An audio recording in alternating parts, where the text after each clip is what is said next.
He's passing your notes in class. He is. He did that last year too. Due to the delay. You open the door and they come rushing out. It takes about 2 minutes Hello, Riley. Hello, by the way. How are you? Jen, how's your wife's knee doing? Doing well. Yeah. Yeah, she's, Your home is ready, or where it is? No, I think Ken Fredette was gonna show up, but How are you this evening? if I have to, I'll be ready. Yeah, she's- Ready for warmer weather. But I get this Doing coming well. in a week, right? I I'll take know, that I after was start. saying, I hope it doesn't get too warm too fast. You did the slow melt of the curve. Yep. Anytime familiar, but that's all. We're recording now, by the way, everybody. Oh. Odd.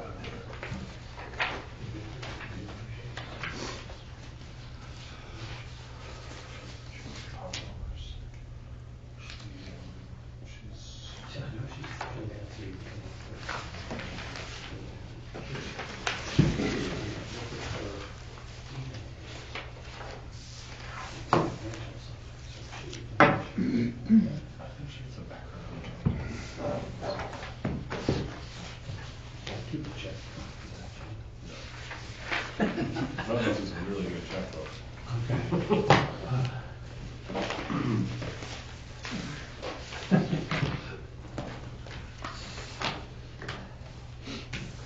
well, she's got this really great idea anyhow, which I wish she'd come forward about a year ago because we could have done something with it. We don't have enough time to. Not so much anymore.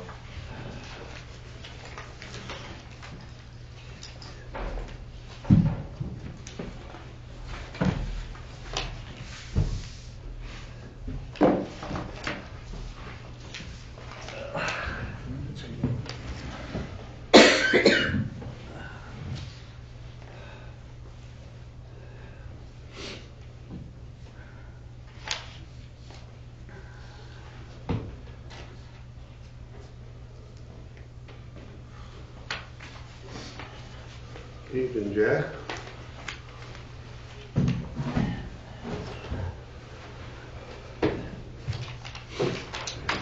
Good name tag down here. I'll swear you in. Probably, he used to have one. I know it is. You can sit right there. Used to, as a key word. You didn't know where to spend all the money, right? Right.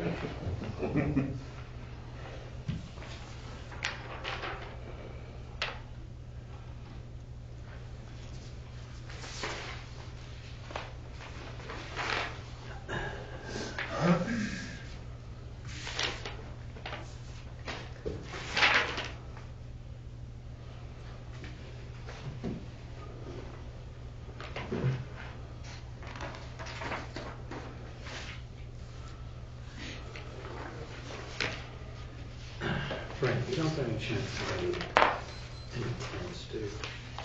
What? Tents, big tents? No. No.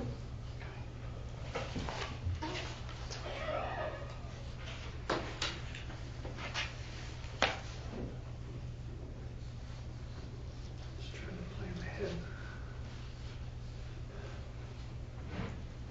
Is it something that you want to rent or? Well, if I don't know, I would rather definitely, just in case, because we've got the Elton John group coming back again this year, and we're going to have them in the park in case it decides to rain. And the guy that does FCIs, Well, You know. that's the backup. I mean, you can go ahead and see how fees it is. associated with it, I'm sure.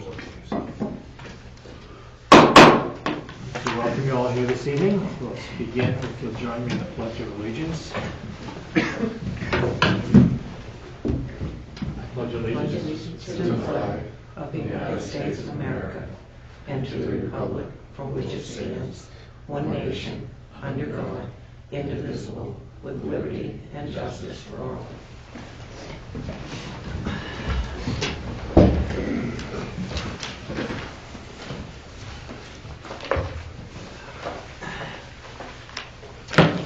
first item on the agenda is the adoption of the minutes of the meeting of February the 11th, 2019. Do I hear a motion, Tom? I'll make a motion to accept the minutes. I second. Seconded, any discussion?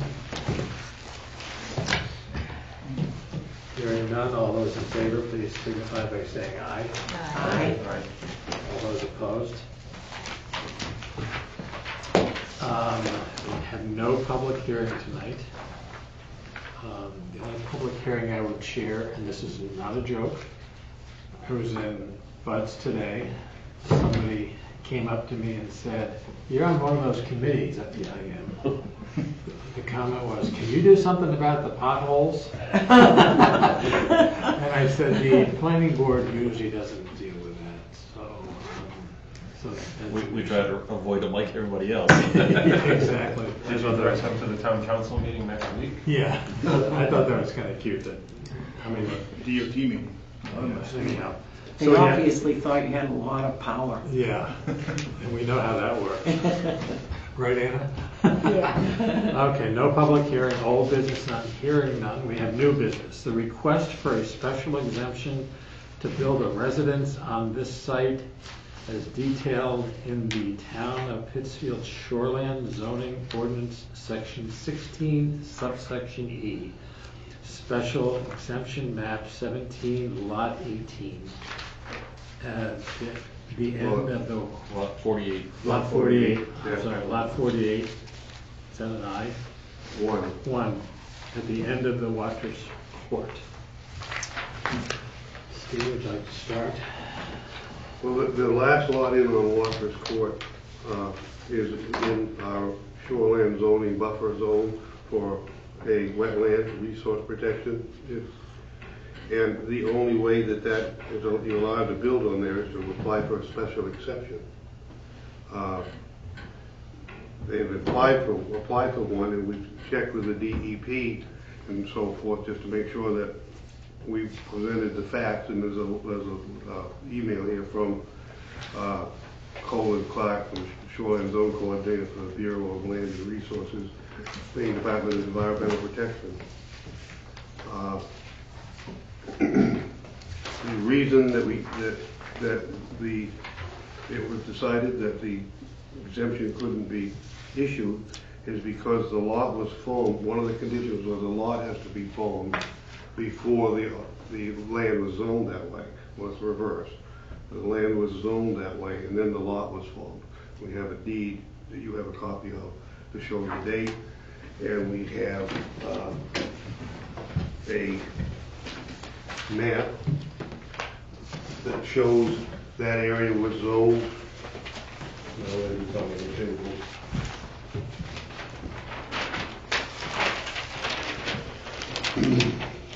That area was zoned that way in 1993.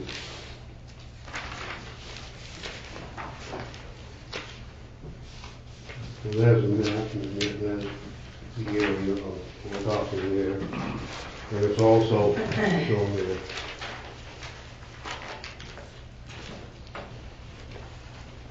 So, green map is a licensed site evaluator and soil scientist, and she's representing the owner of the lot, correct? Yes. Would you like to make some comments? Yes, I would. I'm Corinne Knapp. I'm a site evaluator, a soil scientist, and a wetland scientist. I've been doing this for 30 years, and my client hired me before he bought the lot in the first place to check it out for wetlands. So I did. I mapped it for wetlands, and there's not a stitch of wetland on this lot. Then when it came up to question as to, they've taken the 250 feet setback, which has taken his entire lot. I came to Steve Seekins and I asked him if there would be any way that we could get an exemption on this lot, and the answer was no. So, to make a long story short, this has been going on for 6 months. And I met with Steve Seekins, and Fred and I met with Steve Seekins, and at the end of that meeting, Mr. Seekins, Fred's question to Mr. Seekins was, What would satisfy you to get an exemption on this lot? And it was a letter from the DEP. So I called John Cullens. I said, could you take a look at the map and this wetland? This wetland, I got a letter from John Cullens, and you can see it right in your paper, it is a wooded wetland. It is not a shoreland zone. There is nothing running through this wetland. No brooks, no ponds, no open water. It is a wooded wetland. I have 244 acres. I have quite a bit of wooded wetland.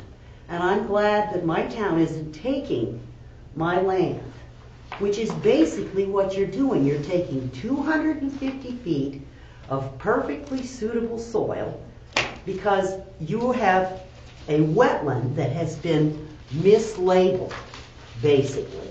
And I'm thinking that John Cullens also said that. You're correct. Yes, it is mapped that way.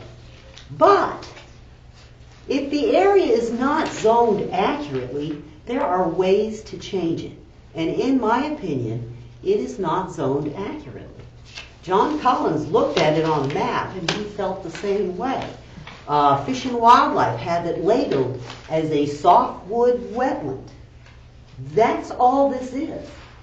And you see them everywhere. I am all in for protecting wetland if they're significant, if there is a reason to protect it. This is a 250-foot setback for really no reason at all, in my opinion. And so we felt like we met all the criteria for the special exemption, and that's why I'm here at the meeting, is to present this case for my client. I would be glad to answer any questions. How was the lot divided off by the property owner, right? Yeah. And that doesn't have to go through any process with the planning board, right? He didn't have to go through a subdivision. Right, there was no minor or major Because he subdivision. formed the lots at 5-year intervals. Right. So a person buying the property needs to do their due diligence to see if that's a buildable lot, right? Yeah. That's how I'd approach See, that. that lot is taxed very low as well, because it's considered not buildable. I called Mr. Cullens, and he referred the whole thing to Colin Clark. And as you can see on this piece of paper, Colin says that we shouldn't be doing that. It's your decision, it's not mine. Well, He does go on to say that if we zoned it that way, that's why we have to stick with our own rule. It appears that it wasn't really necessary to have that and a few others around town Right. zoned that way, and we could change the map. But it would have to be, we would have to redo the maps and redo the surveying, and that would be a town expense. It would, like any of the ordinance change, it would require, a public hearing and the whole process. Right. To redo and accept the maps. So that will be the last lot on that road, right? Yes, it is. You're But it would calling this wetland, a horse when it's a cow. And because you're calling it a horse doesn't make it a horse. This is not a shoreland zone wetland. So whatever process we have to go through for this man to be able to put a house on this lot, I would like to pursue at this time.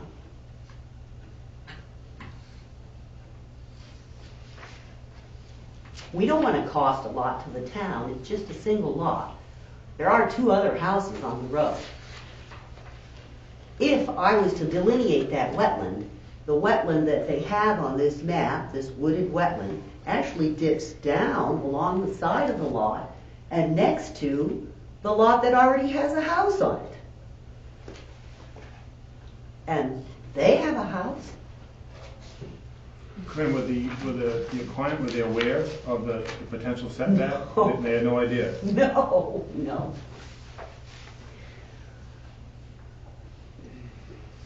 The former owner of that lot was aware that he couldn't build on it. And he And did not when- disclose. That's how I found out there was something going on out there. Right. He came in and said, I ought to check into it. That's a tough one. If he didn't disclose to the potential buyer that, so it's kind of putting the town right in the middle of this, of the beef that they Pretty have. much, but the town can't keep these wetlands that you're calling shoreland zones if they're not.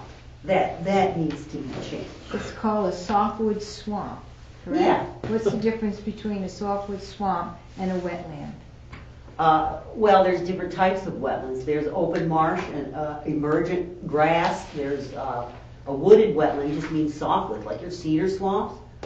And your, oh, hi, this is Ken. Your cedar swamps and your tree, or, you know, you have some wooded wetlands that have different wetland species of trees in them. Then you have your open water wetlands and your marshes and your wading bird habitat. These are more special significant wetlands Are that they- we're trying to protect. Are they filled with vernal pools? No. No, we looked on, the aerial photograph shows no open water. A vernal pool will have an open water spot. They have to have it for fairy shrimp and some of the other things that So I have to don't survive. understand why it's labeled a swamp. Swamp to me means water. I suppose. You could call it a swamp. I call it wooded wetland. We call them wooded wetlands. Well, if you built a home, would it have to be filled? No. Phil, how No, do the you soil grow on it? this lot is pristine. You have a plan, right? You already have a Yes, I put a system septic plan. design, I did the whole lot as a nice, rich, orange-brown soil. You go on the other side of the rock wall, where the farmers used to already know, where you find your rock walls was the poorer soil. And on the other side of that rock wall is a wooded wetland. And if it wasn't, I mean, she'd have a problem, right? Yeah. And that's why she already has a. It septic wouldn't system pass the plan. soil test Right. at all. And Mr. Valley got this deed back in, what, 2010 or? Yeah. Earlier than that, 2010. Yeah. So the town would have to pay for another survey? We would have to pay to have the maps redone. You know, and we'd have to go through a process like we do with any ordinance. Oh, And what kind of money would that be? I'm not sure how much money I'm it sorry. would be. I don't understand why this never happened before, but the state is saying now that if we were rezoning it, they're more lenient than they had been at that time. And the house is built on nice dry, she's proposing, would be built on nice, high, dry land, but that is with a 250 feet buffer zone that's supposed to protect the wet area. Is there room for future development beyond that? No, So that's it? that's it. That's the I mean, last house out Well, of if the there was, three. it'd make more sense No. to get it resurveyed. And it is a pre-existing law. I mean, the law already exists, and there's no other further development plan beyond that space.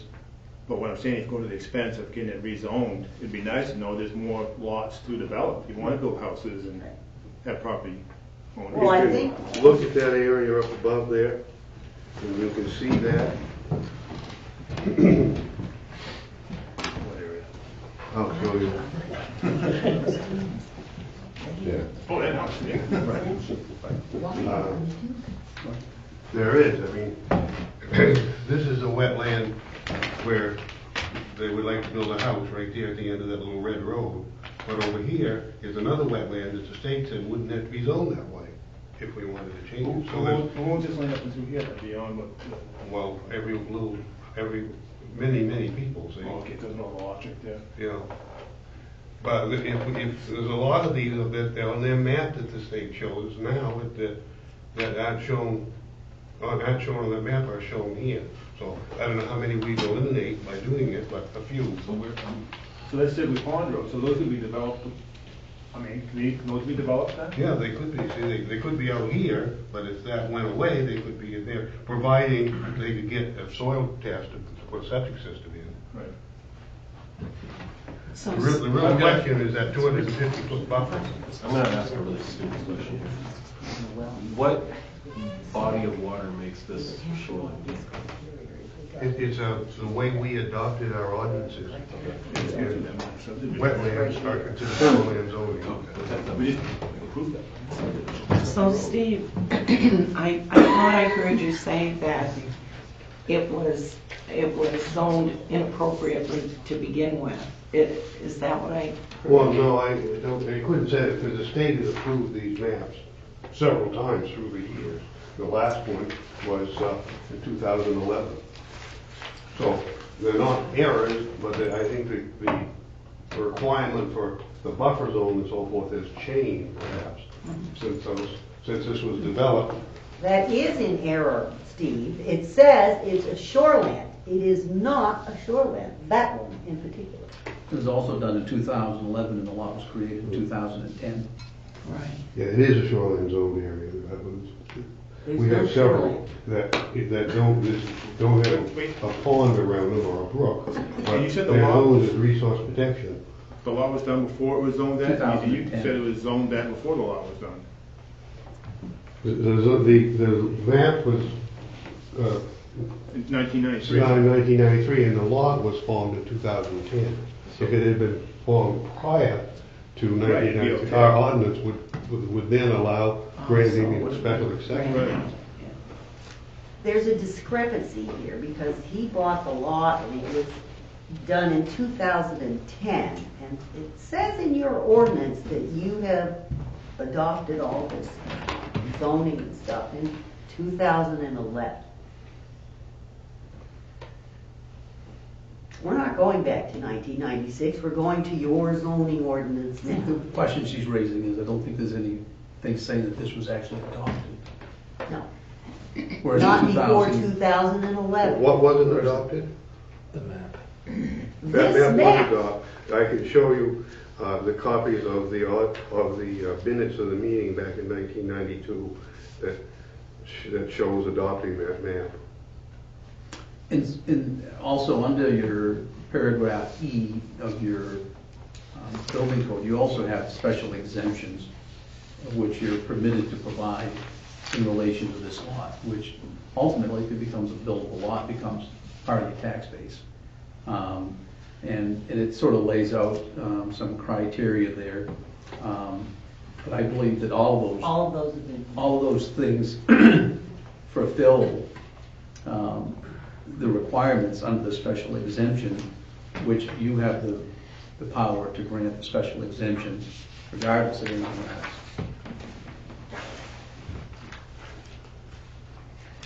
You know, it says if the following conditions are met. And if you look at that, the number 2 states the law has to be formed prior to the zoning. Your zoning ordinance says that you adopted it in 2011, and the lot was in 2010. Well, you know, I hate to tell people they can't do things. My job, I try to look for ways for them to, not to. And that's why I wrote to Colin Clark of the DEP for his opinion. Well, that's why I wrote to Colin, to Collins after we left your office with Ken, and I said, what would satisfy this exemption? And you said a letter from the DEP. Yeah. And so then I brought one, and then you countered with that. What is that? Why don't you say to the board what you had gotten for a response initially from the state? Oh. They have a copy of it. Oh, you've seen Collins. He's marked what this is called by the wetlands, okay? It's a wooded swamp. And Collins' last email said, Steve, you are correct. Right, but go back to the prior one, Okay. the one that he concurred with you. Oh, that's the one I had. Right. Yeah. That's the one I want you to just highlight for a minute. All right. Well, I have to find it. We're no rush. Oh, my God. The second Mr. page. Chair, point of order. Do we have a motion on the floor that we're considering? No. If we're doing all this discussion, should we? Let's keep the discussion going for a few minutes. I don't know. I've got too many papers. They all have a copy of it. You get mine. Would you like a copy of Colin's email? I mean, the Colin's- No, I've got all the ones that you talked to him back and forth. I'm needing my Oh, answer okay. that I talked, and called him up the day after I left your office when Fred and I came down. You can, but that's okay. Ron, Oh, I mean, that's right, for that. The second page of your submittal. Well, that I'd have to find. I've got too many pages in here. So this is it here. Yes, Will please. not qualify for the exemption in that case if the area is not zoned accurately. We can help the town through the process of removing it from the map, but that would take time and a town vote. Is that the Yes, final this is word? what Collins gave. Steve, is that the final word? I would say Colin Clark is the final word. Right. Yeah, that's March Okay. 1st. That was 11, excuse me. Right, so, Time. That was the last 144. Yeah. so again, I mean, I correspondence, think, March 1, 1:44 PM. just to clarify, the email, so the original email, so the two of us went in and met with Mr. Seekins, talked about this, sort of went to go around similar to what we're doing today, and then said, look, Lori, we'll talk to some folks from the state. That's the email that you folks have. It's dated January 16, 2019. And that one says, Corinne, this is just a quick follow-up to our conversation this afternoon concerning your client's property on the Watrous Road. I gather that the law abuts the wooded wetland. The National Wetland Inventory map does indicate the presence of a forest wetland in this location. More specifically, the wetland is labeled as a PS04E, which is U.S. Fish and Wildlife speak for a saltwater swamp. Judging from the aerial photos, there does not appear to be any other component of the wetland which would result in a classification as a wetland of special significance. The Natural Resource Protection Act does not prescribe a buffer for wetlands of this type. So we had this initial meeting with the code enforcement officer. We were told to sort of go talk to the state. We went and talked to the state. We think we got what we needed is in terms of a positive result. And then, I think that, again, frankly, it's a little discouraging that then, there was even more pushback that, There was more pushback that came from Mr. Stevens. The problem was that John Cullen didn't understand that wetland had a setback requirement. From his information, they Yes, don't he need did. it. I told him on the phone conversation. But anyway, if you look in these memos I got, John Cullen spoke with Colin Clark for a clarification, and that's what he got. This memo here, that is the top of the page, is from Colin Clark and it copied to John Cullen. And Steve, you are correct. We would not, they would not qualify for an exemption in this case. So Colin's letter wasn't enough. That you had to Well, it was go obvious further. to me that he didn't understand there was a buffer zone there. I told him we were having a problem, that the whole 250 feet of that lot was taken up for a setback. And he said, what? It's a wooded wetland. There is no setback. Well, we adopted an ordinance and put one there, when should you adopt the ordinance? 1993.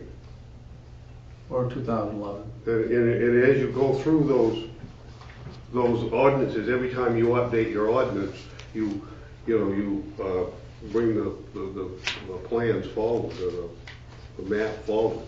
Well, we can spend all night going back and forth. I guess what we're here is to ask for the exemption.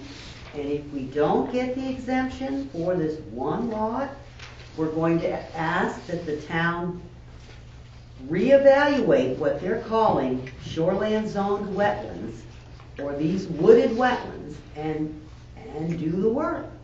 You're taking property away from people, not only one lot, but whoever else is around any of the other 250-foot setbacks from a wetland that isn't necessary. It's not just this guy, it's a lot of people. I wouldn't deny that. I'm just trying to enforce what it says in our ordinance. And Which so- is ambiguous at best. at I best. don't see that it is, because the qualifications that are right there. But you provide a way to get an exemption. Yeah, but with special conditions. Read the conditions, read number 2.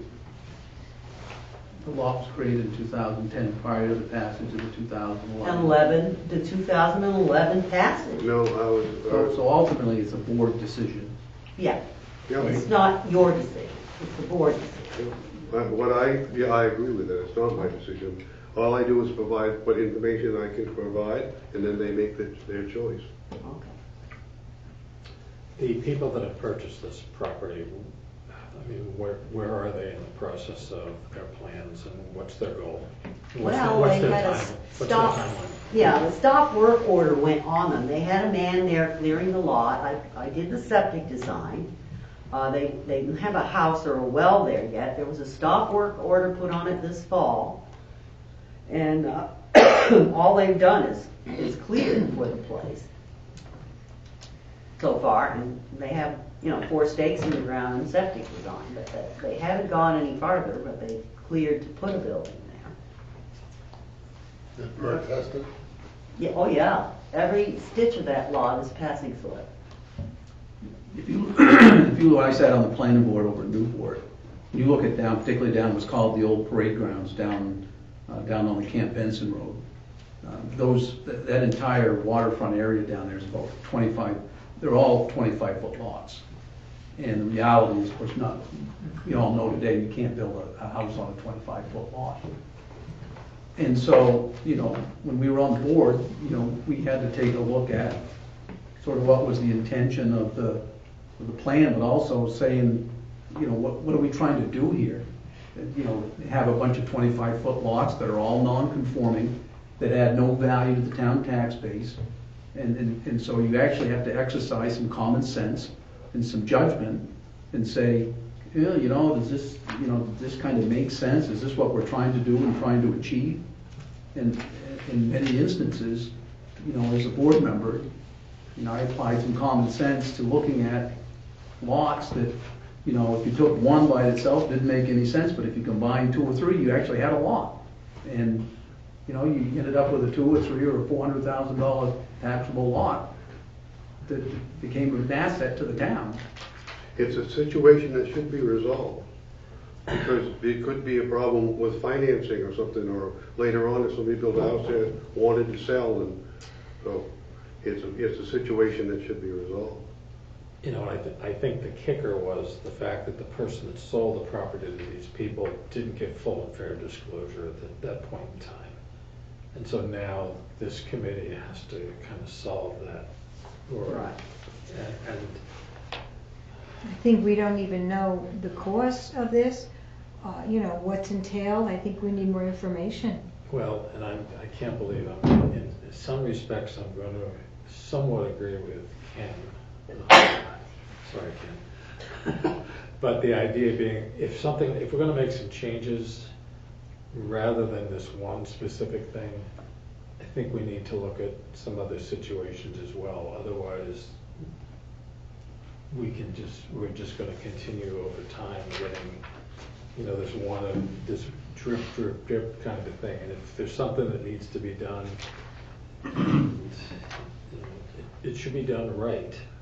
Well, we ought to look at changing the ordinance or the zoning of that, right?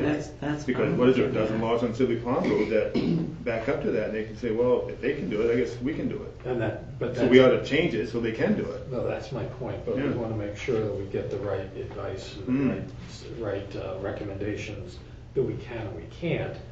And if I understand, Steve, that's basically somebody's going to come in from the state and make that kind of a judgment? The state said they would help us develop the maps. Yeah, that's what I'm looking at here in this email. How long a process is that, Steve? Well, I would say that probably would take 6 months to go through the whole thing, would probably be public hearings and so forth. Would have to be a public hearing to the planning board, public hearing to the council. The maps are going to be developed. And somebody's got to vote to spend the money. It seems to me that if we know that the area, based upon the recommendation of, I'm sorry, I'm missing the individual's name, John Collins, thank you. It seems to me that in the email dated January 16th to Ms. Knapp, he lays out that this probably shouldn't, the shoreline zoning is not appropriate. It's zoned that way, but based on what he's seeing, that doesn't fit. Based on the testimony of Ms. Knapp, that also doesn't fit. It seems to me that if we know that we're going to go through this process, that we have testimony that would exempt this or remove this from the shoreline zoning, it doesn't make any sense why we shouldn't just say, we'll get the exemption here, and we will also make the recommendation that the maps be updated, that the survey be redone, so that this builder is not waiting 6 months, probably longer, right? Because finding money to do something like this is not going to be an easy task, right? So you're looking at 2020 summer before they can start building. It just seems to me if we know what's going to happen, we should just make it happen. Are you making a motion? That's my I'm question. ready to make Are a you gonna put that motion into a motion? if we feel it's appropriate at this point, or should we have more discussion? Well, I think we need to find out how much this is going to cost and how close we can get to actually doing it. I mean, we can't even fix our potholes. Which again leads to the delay. If the cost, right, if they don't have the cost to fix it, then again, this sits around as a, that perhaps we ought to consult with our town attorney before we make a decision. I think so. I would support that recommendation.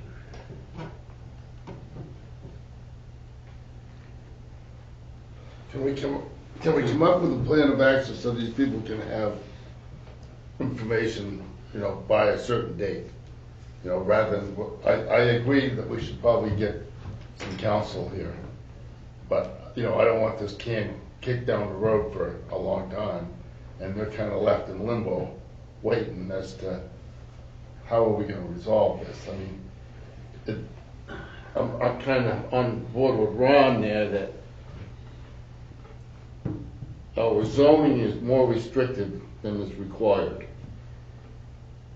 It's going to cost money to undo it, but we're also going to increase tax valuation. We're going to recoup money in the future as these lots get developed. And I understand that it's going to have to go through town council and yada, yada, yada. But if there's a way that we can get counsel from the lawyer, the town's attorney, in a timely manner, so we can get back to these folks without waiting even a month, without doing a special meeting, but say, hey, this is where we're at. Is it possible that we can grant these people an exemption for this lot with this to be taken up at the town council to get funding to go ahead and do all the rezoning? I wish we could. It's sort of like somebody sets a speed limit for a section of the interstate at 25 miles an hour. And that's maybe wrong, but that's the law. And that's the issue here. We can give an exemption here that explains it here, and we can't meet that qualification. The board for the town to protect itself, if you're uncomfortable with the information we have presently, let's take it before the town attorney and get his opinion on what we should do. I disagree with you. I mean, the state enables municipalities with local control. Part of that local control includes sections of ordinances such as this, where towns can exercise a reasonable amount of discretion in making decisions. So, I mean, I don't necessarily believe that this is we need to wait for the state to ordain something in order to do something in our town. Well, let's see what the town attorney says. Because what inevitably what you'll end up with, I mean, you're going to end up with a town. He might as well let this law go back to the town. Can we get an opinion this week from the town attorney? I would expect that we can, Ron, if you want to make a motion, and part of that motion would say, and the final approval would be based upon a recommendation from the town's attorney. And build that right into the motion. And then, or that's one route to go. The second route to go would be to have, because if we're gonna deal with one, then we probably should be looking at everything else and get some prices in terms of how much is it gonna cost to upgrade, update, whatever we wanna do with it, so that, but I would feel more comfortable if we had a response from the town's attorney. So if you want to make that motion with the contingent, with a statement in there that says based upon a, What's the question that's going to be asked the town's attorney? that do we have, based upon the information that we have in our records, Do we have the right to grant a variance? a variance with the ordinance that we have. Special exception. Do we have the right to grant a special exception? Based upon our ordinances. Well, we don't. We don't, and you know, it looks like we're in this pickle of not having it zoned accurately, but we know that, and we know this isn't the only lot that we have in this boat. It's an investment in the town's future to get those maps fixed, to get that zoning fixed, and get the maps fixed for all of the lots, so that we have future taxable lots, you know, that people can build on. And so I think, you know, whatever the motion is, it should include the fact that we can see that this has to be done. Whether we can tentatively grant, you know, the exception or not, that's the question for the attorney, I guess. That's the question for the Well, attorney. I think actually, Simone, I think if I can rephrase, part of what you said is in regards to this lot and other lots that are currently being hampered by a mistake of someone other than the landowner. Right. Which then ties up the lot, which then ties up tax base for the town, which then might mean a family coming to the town with 3 kids that are gonna go to the schools, and this and that, and while the wheels continue to spin of government, 2, 3, 4 years have gone by. I mean, we all know how these things work. And this landowner, you know, basically continues to have a lot that has no value. So what I would ask, and what I would make as a suggestion, is to make a motion to grant the exemption, and to the extent that the homeowner is gonna take the risk of saying, okay, I'm gonna build a house here, let the homeowner take the risk. He's willing to take that risk based upon this board granting an exemption. Well, the whole thing boils down to, can I legally issue a building permit then? And I got evidence that I can't. If you get a special exemption, I imagine you can. We could grant one if it met the qualifications. It doesn't. The board can determine that it does. Yeah. The board is the finding of fact. You can make recommendations, but you are not the fact finder. The board is the actual fact finder. If the board wants to find that there's been an error, and that there are, you know, there's been a series of whatever you want to call them, the board can grant a special exemption. The lot is already perk tested and ready to go. So it's really a board decision, it's not your decision. I The understand decision on my I part think would it's be your decision. whether to I stop. would issue a building permit or not. I don't think you'd have any right not to. No. Well, that's why we need to involve the town attorney. Right. We're looking at your Because I want ordinance. this to happen too, but we can't Well, I don't. break our ordinance to let it happen. I don't think you do want that. No. So if I'd we like to can- make a motion, please. Okay. Sorry, Simone, I did not mean to interrupt you. Please continue. Well, I was just going to say that if we, you know, we've talked about contacting the attorney, getting an answer this week, and if we, you know, present it to the attorney that isn't zoned accurately, we do need to get that taken care of. In the meanwhile, can we give them a building permit? And the rest of it's our problem. We need to take care of that. It isn't gonna go away, like you said, it's just gonna be a drip, one lot at a time. And if we want the town to grow, we have to set the groundwork for it to grow. Ron, what do you got? Can I ask a question? Is the owners of the property now, are they willing to put any money into a survey or anything to do what has to be done? Well, I think that's what Corinne's already done. They've spent a lot of money on my bills just trying to get here. With regards to what? To wetlands and said- septic designs and the issue with the special exemption. Well, considering the town is kind of in the middle of two parties' problems, okay? I'm just wondering if the new owners are willing to take on any financial responsibility for that. I mean, anybody that builds a house has to get the sewer plan and get the soils tested, and everybody knows that. I'm talking about now at this point, since they did not get the information that they needed properly in the first place. Are they willing to pay towards anything that has to be done in order to get these changes made? No, that's quite an expense. Wait a minute. I don't understand what she's saying. I think I do. Well, Okay. there was something said about I think it's, surveying.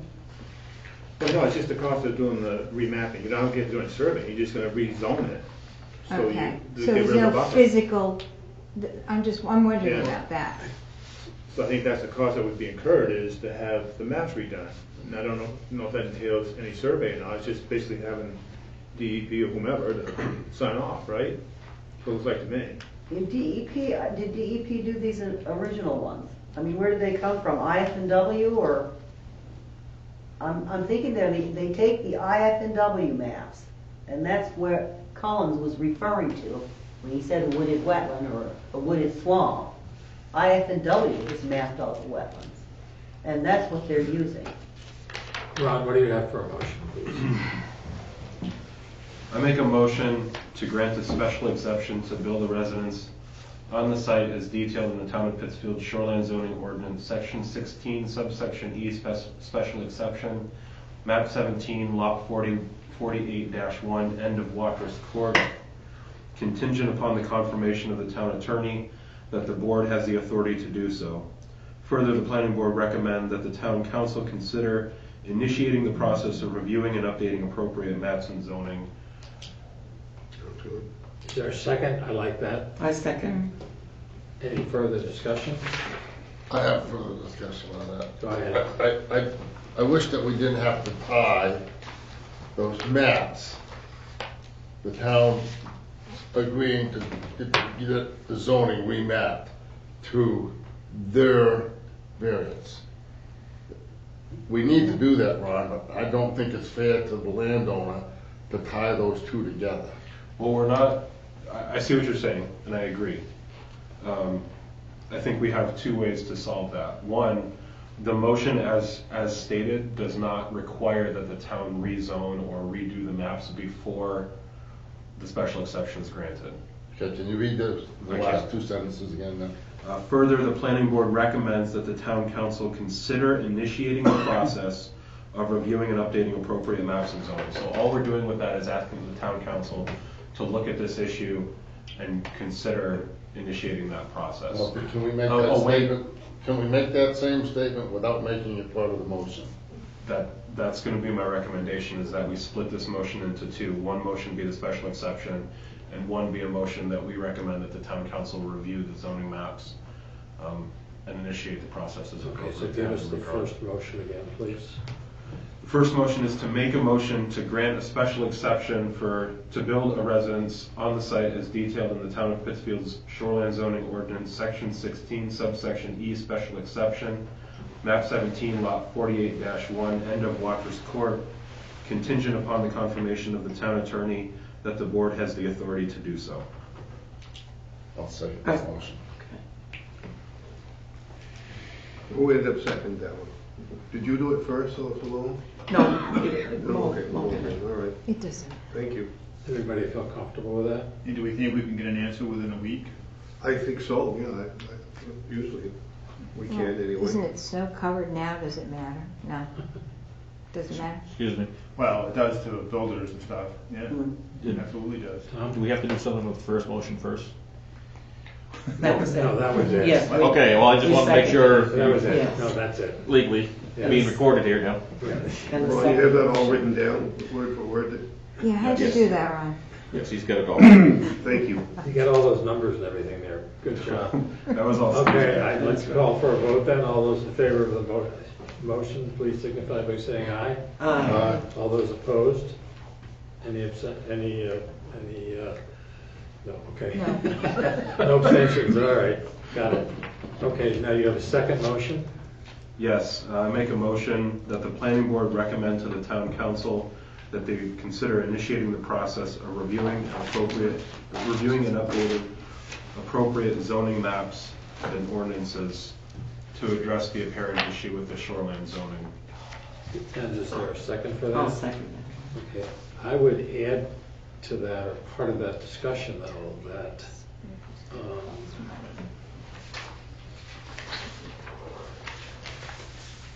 do you want to make that contingent on what happens with the first motion there, what happens with the or is it just going to happen?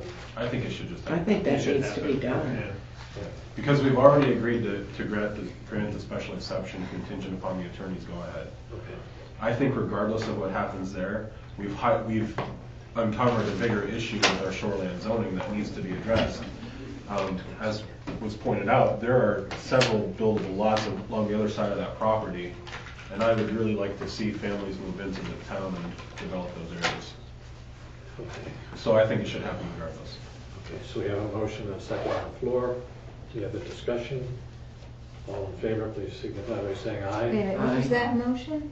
Go ahead. Read it again. I move that the planning board recommend to the town council that they consider initiating the process of reviewing and updating appropriate maps and zoning ordinances to address the apparent issue with shoreline zoning. Thank you, Ron. You're welcome. Regardless of what the outcome is from the recommendation from the attorney. I don't think we even need to reference it. Any other questions? Yes, who do I write the check to? Steve, The check for, this meeting. Oh, what? Told me there was a $35 fee. Oh, town of Pittsfield. Heather, did you have something to say? I just, as a member of the council, if you're gonna Hold on just- recommend that, it would, are you commenting on the motion? yes, Okay. can I? Yes. Yeah, would you take your hat I off? was just, sorry. you. Heather Donahue, 461 Webb Road, Pittsfield. So as a member of the council, I know their first question is gonna be how much is it gonna cost? And if you can find out from the DEP, get an estimate from them to go along with your recommendation, then it'll kind of speed things up a little bit as far as the council end of things. I think that's Well, fair. and I would also add to that, I think, Ron's point and everybody sitting around here, we need to come up with some ways to get people to move to town. And so this might be part of an economic development. Why? I was thinking along those same lines. Why would there be fees to do that? Would the state do that for you? Well, they should. I would think they would shift for economic development, I think, no? I think perhaps most of our cost would be just reprinting the maps. Right, so it shouldn't be. But we've got, advertised for public hearings and so That forth. hearings. I mean, obviously, the expense would be if somebody had to. We have a motion on the floor. All those in favor, please say aye. Aye. All those opposed? Any abstentions? The motion passes. Any other items? I've got an update on the site plan review process. No, that with this particular item. No. Thank you. Thank you for your time. Maybe we have an ordinance, there's an ordinance committee recommendation. Yeah, I want to do Heather first. She's here for a special Absolutely. cause. No, you're way more important. I'll look it Okay, does it say on the website? up. No. I'm not sure. There's a question? The town attorney. Jensen Barrett. I don't, right offhand, Natalie, something or other. Different names. I don't know. Yeah, it's Jensen, Barrett, and Dunn, maybe? Patricia Dunn is one of our, Yeah. maybe it's Susan Dunn. Last name is Dunn. Heather, you would like to address the planning board? No, would I you? just think it Okay. Nobody just tends to listen. was. Well, I might say something, but I want to listen first. Thank you. Thank you for work. Bye. Okay. Does the on ordinance ta- committee have something to present to the planning board? Well, on the table tonight, there were some extra sheets of paper. These came from the ordinance committee.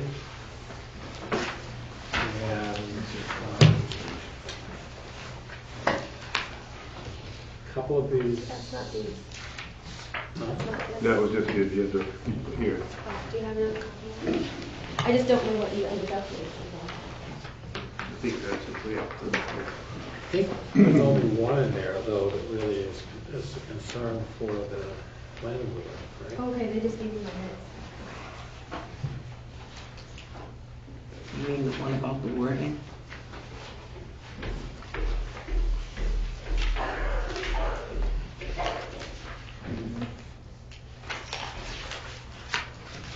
What's the difference between 1 and 2?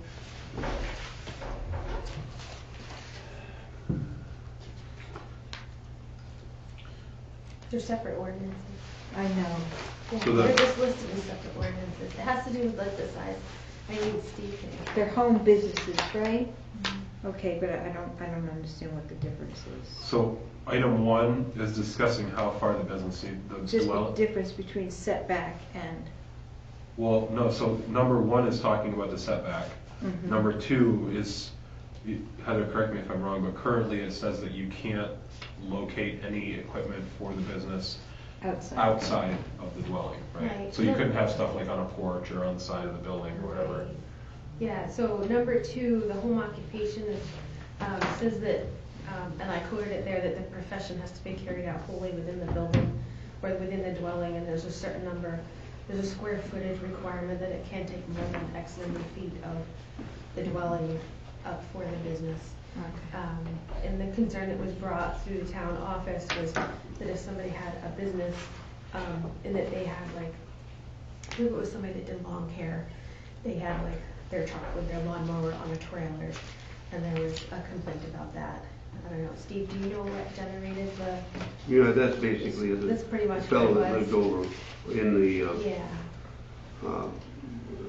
Lincoln Avenue area. Lincoln yeah, he Street. didn't get information on where And he, it was or anything, but. He wanted you to have 3 or 4 lawnmowers, and do a lawnmower business, and while the home, in that area, the home, the occupation requires no outward appearance of a, you know, of a home occupation.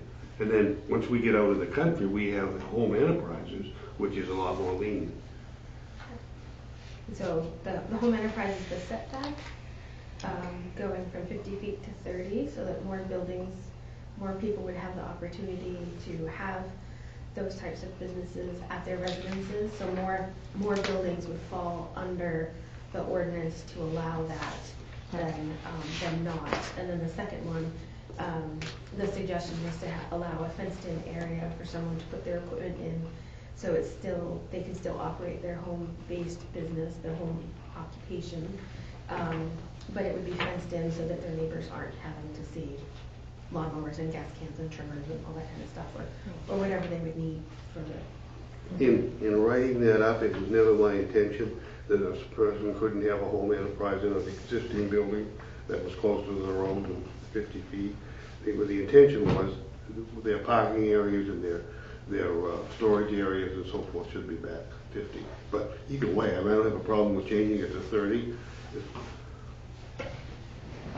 So wait, as written, does the ordinance limit buildings that are within 50 feet of the road? Well, the way I would interpret it, if you're building a new one, it would have to set back 50 feet for zoning anyway. Okay. And if there's one already existing there, that wouldn't be a problem. Okay. What we want to try to restrict is the idea that they'd have a lot of items stored out in front of the road and so forth. Or maybe it's just a point of clarifying that. I'm not sure, we were just going back based on the information that we got as far as, I wasn't thinking along the lines of new construction versus most of the buildings under this type of thing probably fall under the, I have a building, I want to have a business. Yeah. So that's how we approached it, was for an existing building, not for a new It building. wasn't the intention to stop somebody from doing that if their house was closer than 50 feet, but perhaps we don't have it clear enough to cover that. Right, yeah, there's no mention to existing or new construction. Yeah. But if the new construction is referenced somewhere else in the building code, then maybe that's covered already. I'm not sure. We just looked at the two items that we were given. Yeah. Well, and even if it, whether it limits old or new, right? So let's say somebody wanted to build a new house right downtown, right? I can't think of any lot off the top of my head that I walk by on a pretty regular basis that's further back than 30 feet from the road, Right. right? So is there something else that we can do to make, I guess my question is, does the ordinance limit the existence of the business, or does the ordinance limit what you can have as far as like parking and storage? That ordinance doesn't pertain to the home occupation.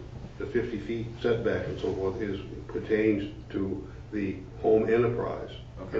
Out in C4. It's in the rural district. So, yeah, the other one would be like in town. Okay. The R1, 2, and 3, right? Hmm. The in-town district versus the rural district. So you're right, there's different rules applied to the different zone areas. So. Thank you. We're not looking for action on these tonight, You know, like it's because we just discussion. got it, so this is discussion, and if we wanted to make some changes, then these will come up probably at the next meeting. The one that I'm curious about is the fourth one. What is the population in town right now? Do we have a? So this was brought up, and the town follows the MUBEC, and the building code is more restrictive, and it kind of puts the town at a disadvantage because most of the towns around us, we're surrounded by all smaller towns that don't have to follow MUBEC, and so they can either choose to adopt a building code in the form of MUBEC or not. A lot of them don't. So it makes it less expensive to build in those towns because you don't have the added requirements of the MUBEC for like insulation and things like that. And so it does put the town at a disadvantage when, if somebody wanted to settle in the area, they're more likely to settle in an area that is going to cost them less money to build their house. So the question was, can the town opt out of MUBEC? And no, they can't. So that was the question. And so we did a little looking around that. But we did recommend that we do allow tiny houses as the MUBEC rules were amended last year to allow smaller homes. And we currently have a square footage requirement, a minimum square footage, I think it's 750 feet. Well, depending on what zone. It's 1,200 in the R1, for instance.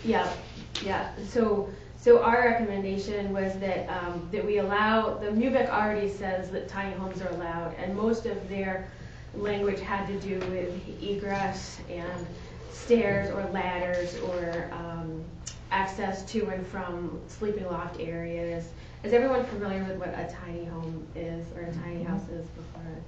I mean, pretty familiar. Basically, it's a house, but it's little. And so tiny houses kind of represent a growing segment of housing, both for young people that are just getting started, as well as for older people that are downsizing their homes. Currently, there's some small homes being built in Detroit on Route 100 going north of here. They're adorable. I don't think they could be built here in Pittsfield because they probably wouldn't meet that square footage. This is Chris's place on the highway there. On the left-hand side going up Route 100. And there are two before that too. And there are two before There's that, two right? before that. There's two more that they just started. There's another little spot, I think either right before or right after Bean Farm, where they have 3 completed and 2 more started. But those are all, adding to the value of the tax base of the town, like you were talking about earlier, and encouraging, younger people to come to town and be able to build a home, because not everybody can, buy a giant Victorian house, which we have a lot of. And a lot of people don't want to have a coop on them. They can be constructed in a very efficient way to make your living expenses ongoing as small as possible. And so that was our recommendation, that the planning board look at the square footage requirement in relation to the tiny houses in order to allow smaller homes than the minimum square footage. They have to take Chris with a grain of salt also, but he did indicate that he's got everything that's on the property is rented or will, Yes. he's got a waiting Yeah, list. he's told us. So the demand, I think, is there. Yeah. The demand in the area is there, so. The other thing that Councilor Bolster brought up during our discussion is that UVEC requires engineered stamped plans for homes. So if you want to build a new home in a UVEC town, you have to have an engineered plan. So a lot of people will do like a manufactured home comes with that, or trailers would be all manufactured off-site and then brought to the place. But Matt said, wouldn't it be great if our town had 3 or 4 sets of housing plans that are pre-approved by the town, so that people wouldn't have to reinvent the wheel every time they want to come before the planning board. If it were like a square footage approval that's pre-done, and then people can rearrange their rooms inside however best fits their family or their needs, then that would be a way that the town would be able to encourage people to come and to build on smaller lots or even lots out in the country. And it would be a way that we could overcome that stigma of having to meet the UVEC requirements of having engineered stamp plans. I mean, obviously we don't want like cookie cutter houses everywhere, but I think we have enough existing house stock that they would be kind of sprinkled in around town. So picture like Sears houses of the late 1950s, I guess, where there's a plan that comes and it's all pre-approved, so it would remove that barrier for people. So that was just something that came up in discussion to think about. And item number 3, is that something that the planning board deals with?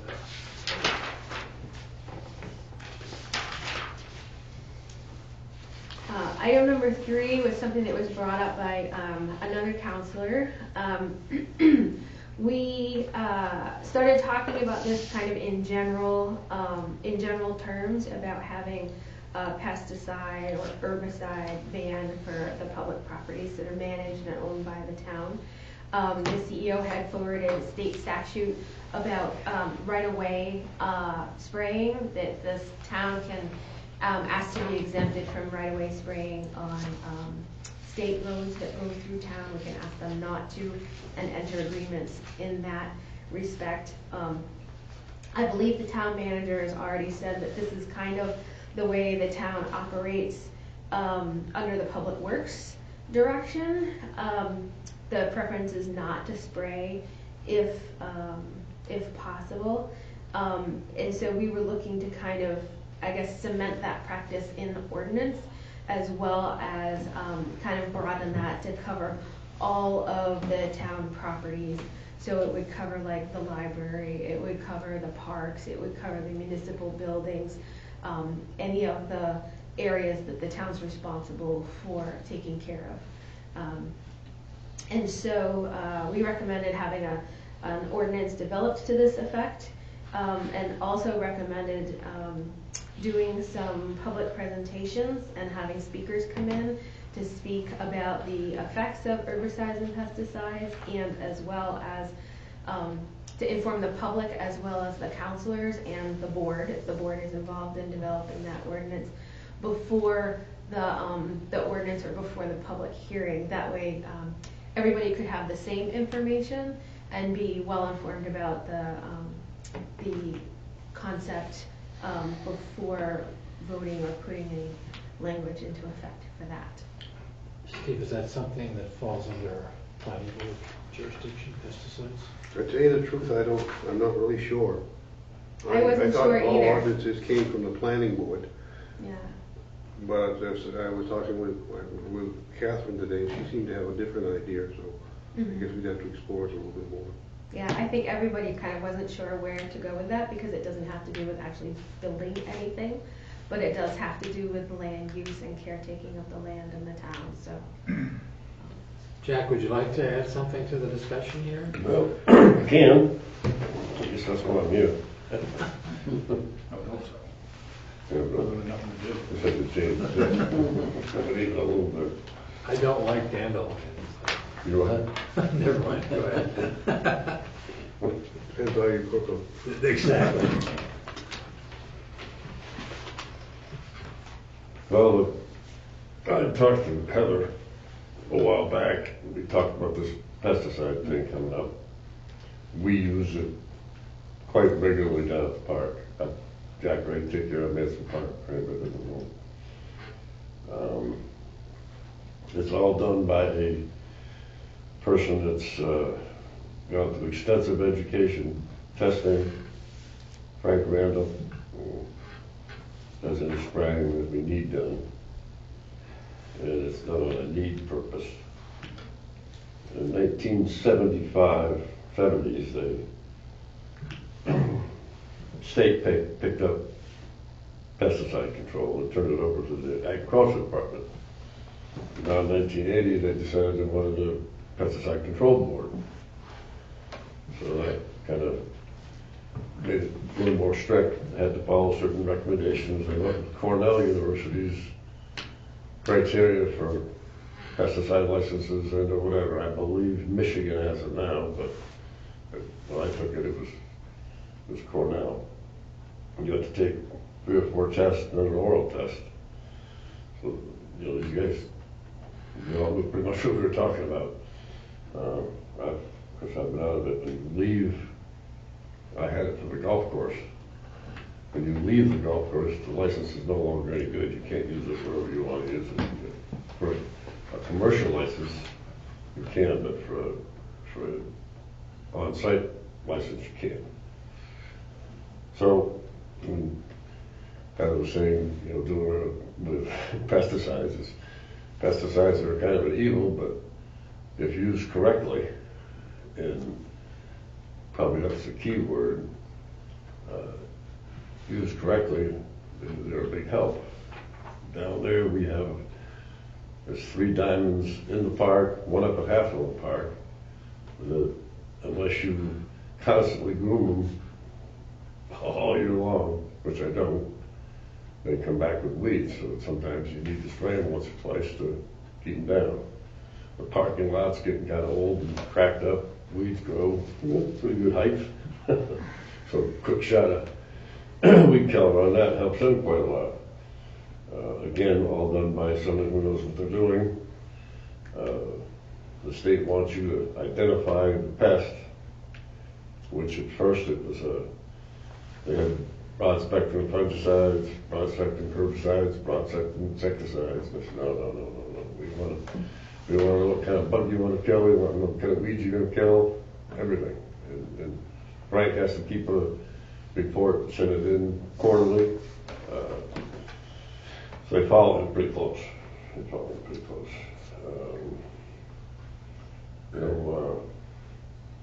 It would put an awful, we don't have irrigation down there, we've talked about it, quite expensive, but that would certainly help the grass part of the park. Personally, I don't think dandelions are very good looking at a nice park like Manson Park, but some people don't agree. But, you know, it's neither here nor there. It's up to us to take care of it.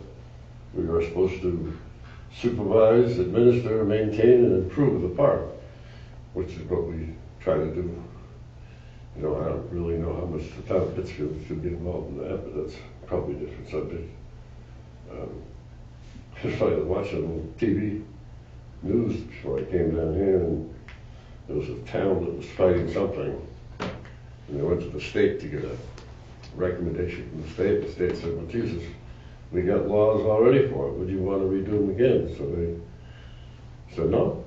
You know, and I don't. Heather and I talked earlier this evening. Why do we need the redundancy of sitting here now, going to their board tomorrow night, and the public hearing for the planning board, and then the public hearing for the town council for something most people don't have a clue what it's about. You know, guys work on farms, yeah, they probably use them to an extent, but most people don't. You know, you can go out and go to Walmart and buy all the fertilizer and malafide you want and dump it on your ground. And that's the way it is. These guys that do this for a living know what they're doing. So I don't know if you can put in an ordinance. I understand an ordinance. I understand I don't know if it's scare tactics. Sometimes you think of it as scare tactics, but I've dealt with all the above all my life, all my working days. I still have all my fingers and eyes and things still work. So I mean, I suspect that if done correctly, if you put in an ordinance saying that if you're going to spray a pesticide, have it done by a professional person, licensed, insured, and whatever, through the Pesticide Control Board, there'll be problems.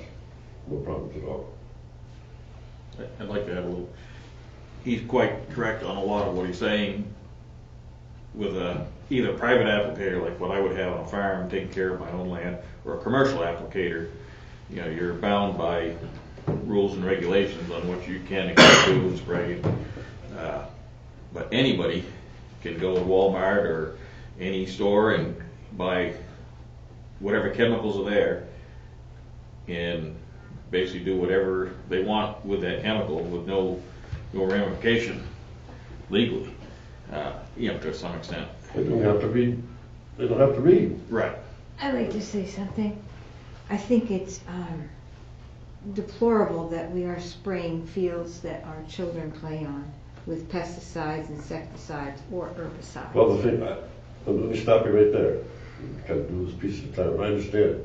Everybody understands that fear. Well, it's a real fear. No, it isn't. Yeah, no more real it is. nothing at all. Because Children's cells are... It's marked. It's marked. 3 days entry. So you're supposed to stay It doesn't outside. go away as fast as you think, and you have a river running right next to that park. So all the runoff You know how many years they've sprayed down in Mason Park? We sprayed down it 40, 50 years now. Not one child. I'm glad No, I hear didn't me out. know that when Hear me my out. children No, you were don't know playing that. out You don't there. know that. Not one child, not one cat, not one dog, not one squirrel, and it's crawling with squirrels, have I found dead. Have I found kids born with... It doesn't work like in a split second. It can be years of I accumulation. said 40 years. 40 years of this But man in the park. have you followed all those children?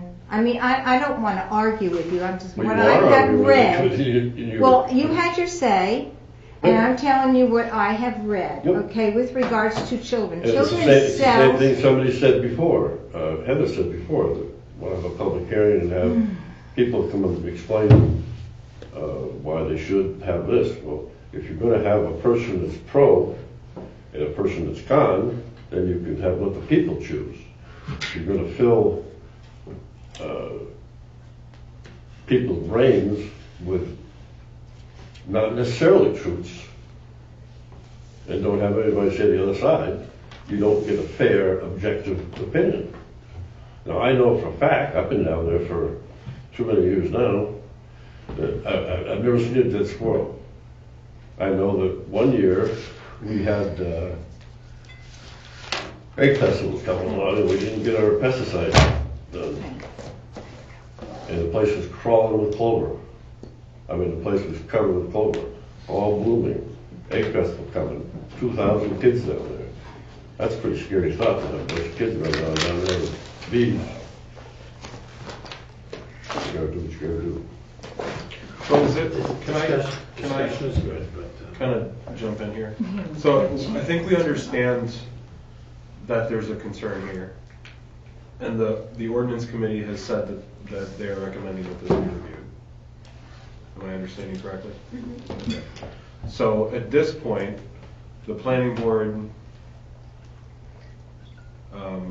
I don't think we're ready to create language for an ordinance yet, because we don't even know Exactly. what the public hearing is. We don't know anything coming out of this, right? So my recommendation would be that no action happen on this tonight, that we suspend discussion until we have more information following public hearing and maybe some official testimony stating one way or the other, so that we can move into our writing process, so that we can then open it up for public comment. Because there is a concern, there is science to back that concern. There's also a lot of science to back the other side too. And I can attest to that because I've read it. So there's a lot of science on either side, and it's going to be up to us and the ordinance committee and ultimately the town council to determine how we interpret that science and how we use it. Jack, is Mintz Park a private entity? Nancy Park is owned by the town of Pittsfield. Like it says in the charter, it's administered, maintained, improved by the Pinson Mark Committee. In other words, it's like you rented a piece of land up on some lake and built a log cabin on it. They own the land, you own the building. We own the building, we own the tractors, we own the trees, we own, everything comes out of our, nothing comes from town of The Pittsfield. trust fund maintains the park. Totally. There have been times when I wanted to be on the council. At that point, you couldn't be on the town council if you worked for the town of Pittsfield. They showed that I wasn't working for the town of Pittsfield, I was working for the park. A lawyer, the town lawyer, went through the environment and the whole thing and made sure that I was not an employee of the town.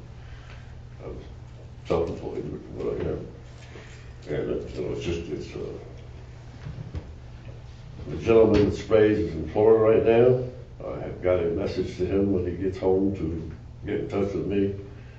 He could certainly give you, it's, the Pesticide Control Board is about as strict a board as I've ever been to.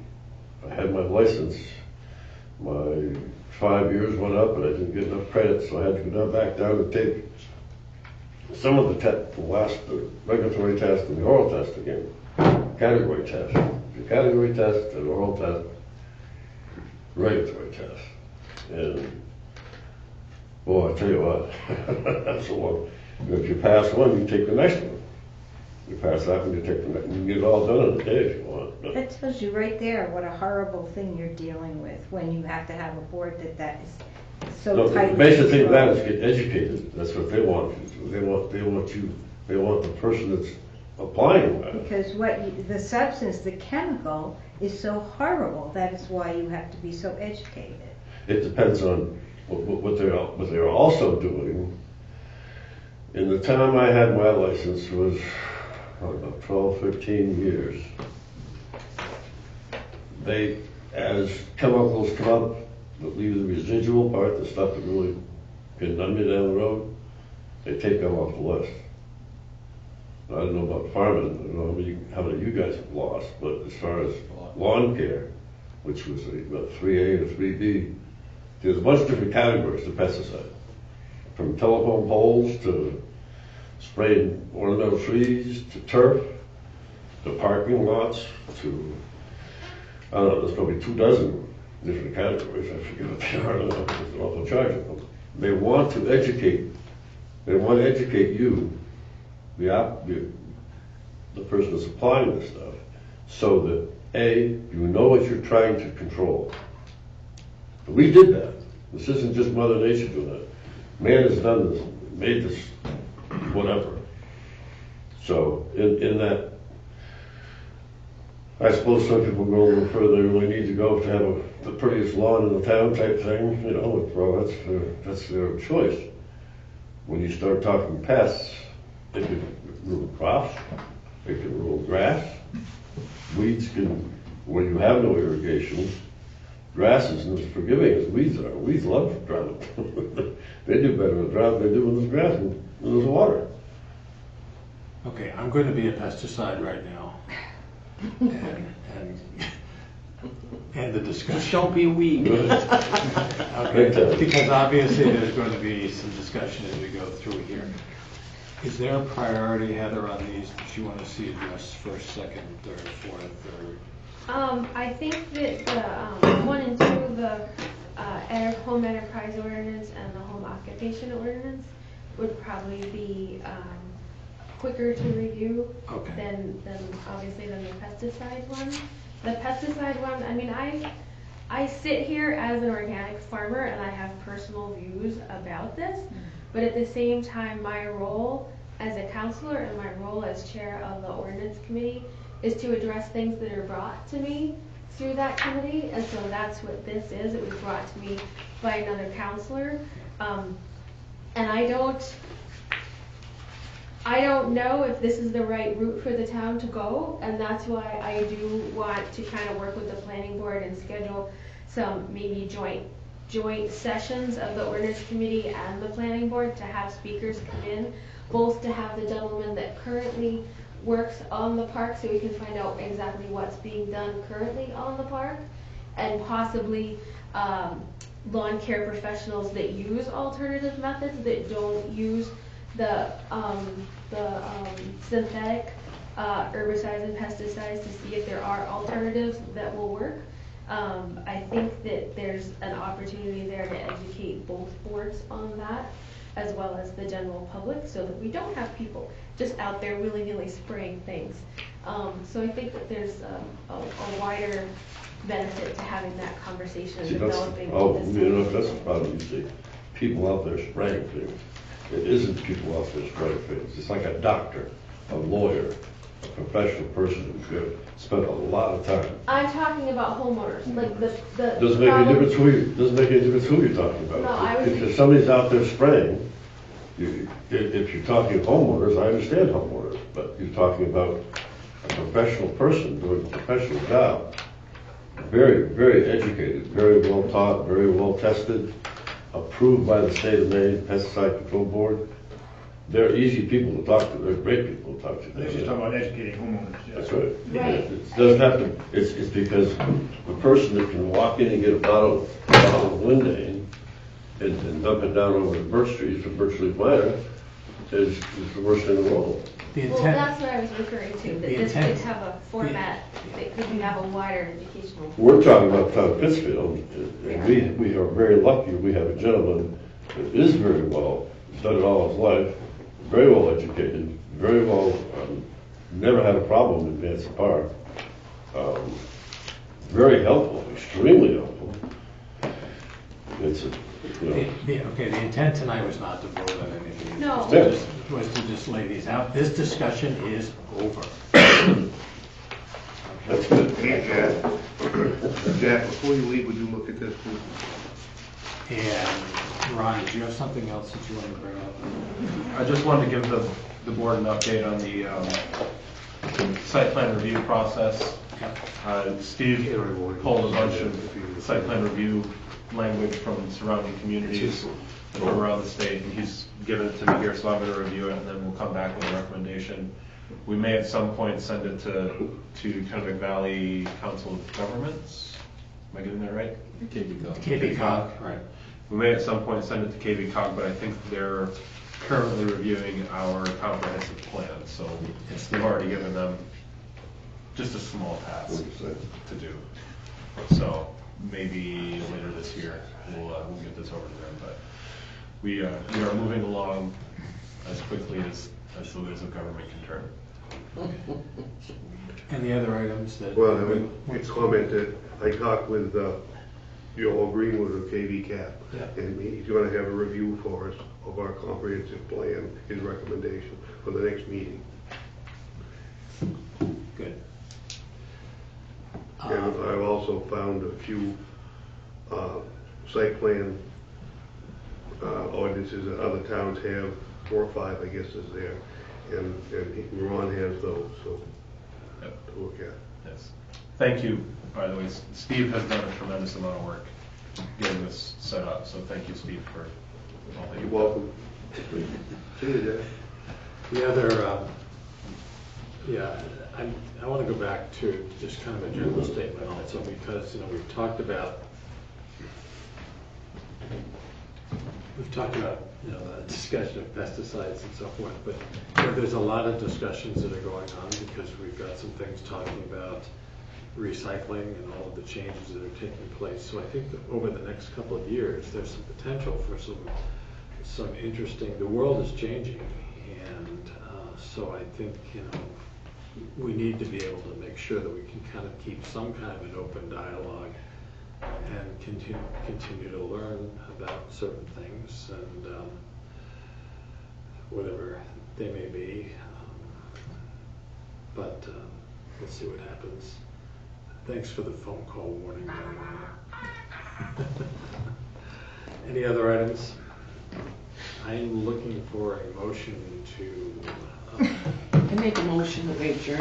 I would second. Oh, I can't second. I'll second that. Okay, and since there's no objections, we'll see you probably. We'll try to. Steve, you have a. Heather, We'll have that. We'll have I'm the gonna review ask of the Scott plan. to come here. We kind of advanced. I'm sorry. The comprehensive plan, will have a review that back from Joel. I can. Actually, Requirements and things like that. Ron, Yes, sir. could I get a copy of the wording of your motion? Yeah. Yes, do you want it right now? Yeah, you want to bring it into the I can bring it to you Wednesday, or I can email it to you tomorrow.